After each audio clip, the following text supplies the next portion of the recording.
పూర్తి వివరాల కోసమై స్క్రీన్ మీద కనిపిస్తున్న మొబైల్ నెంబర్కి సంప్రదించండి. షరతులు వర్తిస్తాయి. ఇప్పుడు semi automatic hydraulic single die paper plate making మిషన్లో బఫే ప్లేట్ తయారు చేసుకోవచ్చు.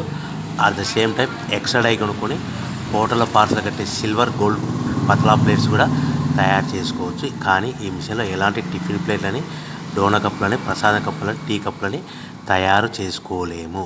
సో మనము ఇప్పుడు ఆపరేటింగ్ విధానంలో మనం 3-4 పల్చటి పతలా plates, silver plates, gold plates తీసుకొని డై మధ్యలో పెట్టి గేర్ వెనక్కి లాగితే ఒక 4 సెకండ్లు ఆగిన తర్వాత అదే గేర్ ముందుకు నెడితే ఈ విధంగా పల్చటి పతలా ప్లేట్స్ మినిమం 3-4-5 పెట్టి తీసుకోవచ్చు. అట్ ద సేమ్ టైము మనం బఫే ప్లేట్ ఎక్స్ట్రా డై కొనుక్కొని బఫే ప్లేట్ కూడా ఈ విధంగా షీట్ పెట్టి గేర్ వెనక్కి లాగితే కన్నా 1-2-3-4 సెకండ్లు ఆగిన తర్వాత గేర్ ముందు కంటే కన్నా డై కిందికి వస్తే ఈ విధంగా బఫే ప్లేట్లు తయారు చేసుకోవచ్చు. ఈ బఫే ప్లేట్లు నిమిషానికి 5-10 ప్లేట్లు తయారు చేసుకోవచ్చని మీకు అందరికీ సలహా ఇస్తున్నాను.